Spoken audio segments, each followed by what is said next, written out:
Satu, dua. Bagaimana jika apa yang sebenarnya, bagaimana jika Anda adalah sumber segala sesuatu?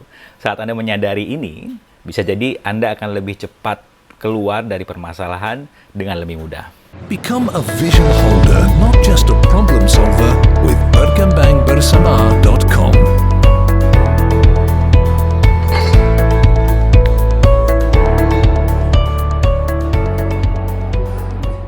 Assalamualaikum warahmatullahi wabarakatuh, salam sejahtera buat kita semua. Perkenalkan, nama saya Rahmat Barus MBA.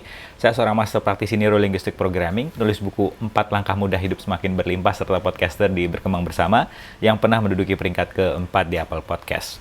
Ketika ada orang yang mengambil sesi fasilitasi private bersama saya, yang dia mengalami sebuah masalah dan kemudian dia menghubungi saya untuk difasilitasi agar mempunyai cara pandang berbeda, yang menarik adalah proses. Ketika kita memulai proses fasilitasi, pertanyaan yang digunakan adalah, Pak, tolong dong berikan jawaban atas kondisi yang sedang saya alami. Yang menarik adalah saya sebagai seorang fasilitator itu tidak boleh memberikan jawaban. Kenapa? Karena seperti yang kita sudah pahami bersama, jawaban yang saya temukan itu adalah menurut cara pandang saya. Dan ketika jawaban yang berdasarkan cara pandang saya tersebut digunakan oleh klien saya tadi, bisa jadi belum cocok, bisa jadi kondisinya tidak berubah, malah tambah parah. Nah, bagaimana jika sebenarnya fungsi kami sebagai seorang fasilitator itu hanya memberikan berbagai macam pilihan cara pandang yang tetap keputusannya berada di tangan klien tadi. Maksudnya begini, kami tidak boleh, bagaimana jika yang mana hal tersebut bisa terjadi saat seorang fasilitator memberikan pertanyaan. Akhirnya saya tanyakan, bagaimana jika sebenarnya jawaban yang Anda ingin ketahui itu sudah Anda miliki? Sekarang, bagaimana caranya kita sama-sama menggali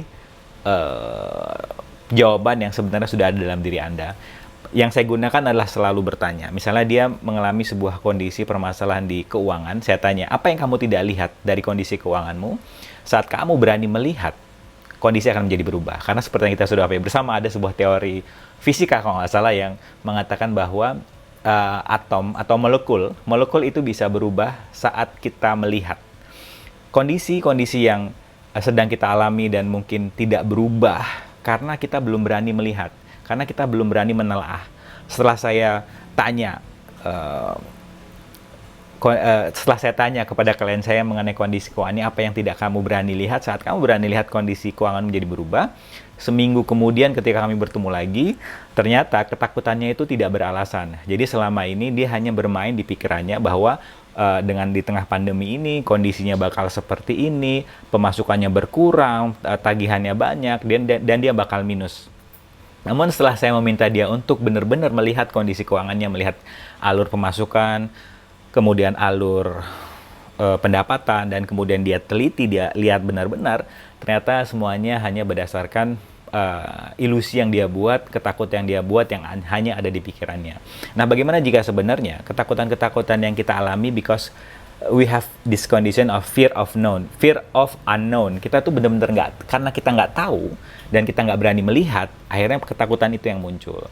Dan ketika kita berani melihat, kita berani menelaah, kondisi menjadi berubah. Karena seperti yang kita sudah pahami bersama, otak ini diciptakan untuk membuat kita selalu curiga akan hal-hal baru, dan yang mana berakibat kepada cepat stresnya kita. Karena ketakutan yang kita rasakan, ketakutan yang kita buat di kepala kita yang masih bentuknya sebuah fantasi dan ilusi, itu tidak separah dengan kejadian yang sebenarnya. Karena mungkin Anda pernah mendengar cerita saya ketika saya nyerempet seseorang yang naik motor, dan kemudian saya minta dia berhenti, dan ketika saya buka pintu dan dalam perjalanan saya menuju ke orang yang saya serempet itu, di dalam pikiran saya sudah bermain, saya bakal bawa ke rumah sakit, ke kantor polisi, urusannya panjang. Yang mana perjalanan saya dari mobil menuju motor itu hanya memakan waktu sekitar 2 menit, tapi drama yang saya buat tuh heboh banget. Dan setelah saya sampai sana, ternyata dia bilang, saya hanya kaget kok Pak, dan saya nggak apa-apa, dan akhirnya kami berpisah di situ. Jadi bagaimana jika sebenarnya saat Anda berani melihat kondisi Anda yang tadinya Anda takutkan bakal parah, itu bisa jadi tidak separah yang Anda bayangkan. Yang pertama. Yang kedua, menurut teori fisika tadi, kondisi molekul itu akan berubah saat kita perhatikan. Dan bagaimana jika saat Anda berani melihat kondisi Anda yang Anda anggap sedang ada masalah ini, semuanya akan berubah saat Anda benar-benar aware, benar-benar sadar, dan benar-benar ada di sana, dan Anda benar-benar melihat. That's my interesting point of view. Sekali lagi, apa yang saya katakan ini tolong jangan percaya, karena Anda yang paling tahu, deep down Anda sudah mengetahui solusi apa yang dibutuhkan di kehidupan Anda, yang semuanya akan bisa terjadi saat Anda bertanya. Karena pertanyaan sifatnya membebaskan, dan kesimpulan sifatnya membuat Anda terkekang. Baik, seru ya. Sampai ketemu di episode berikutnya, dan keep having fun. Bye-bye.